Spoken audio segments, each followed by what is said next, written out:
L'E-Life Licensing Platform s'insère dans le cadre d'une coopération que nous avons avec la communauté européenne qui nous aide réellement à améliorer le climat des affaires à Maurice. Donc vous savez que nous avons un certain nombre de licences, de permis au niveau des opérations économiques. Une des initiatives, c'est mettre en ligne les demandes de permis et cette plateforme donc remplit ce besoin. Il faut savoir que cette initiative va plus loin que juste une plateforme électronique.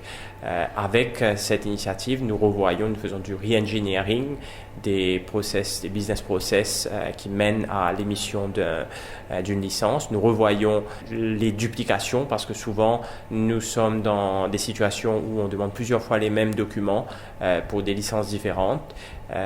Souvent il y a des duplications de licences même, c'est-à-dire on demande deux fois des licences.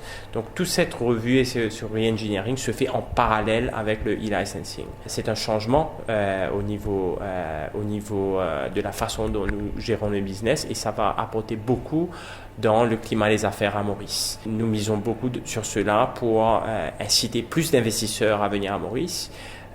Parce que c'est pas juste une question d'opportunité d'affaires, c'est une question de savoir est-ce que Maurice est business friendly, est-ce que c'est facile de commencer une entreprise, que ce soit pour les petites et moyennes entreprises ou pour les business de plus grande envergure. C'est très important pour nous aujourd'hui de tacler ce problème. C'est un moment très important. La création de l'EDB a été annoncée dans le précédent discours du budget par le Premier ministre. Nous avons commencé à opérer réellement il y a quelques mois, le 15 janvier.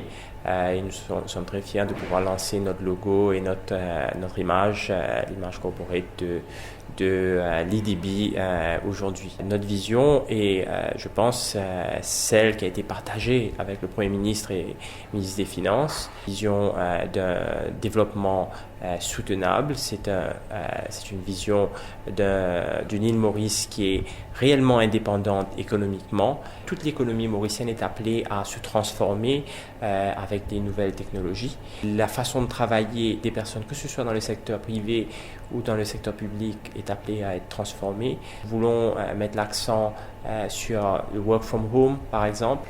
C'est un aspect très important qui permettra à beaucoup de mères de famille de réintégrer le marché du travail parce qu'un des soucis que nous avons, c'est qu'on a une faible participation des femmes sur le marché du travail. C'est ce type de changement que nous voulons voir sur l'économie mauricienne.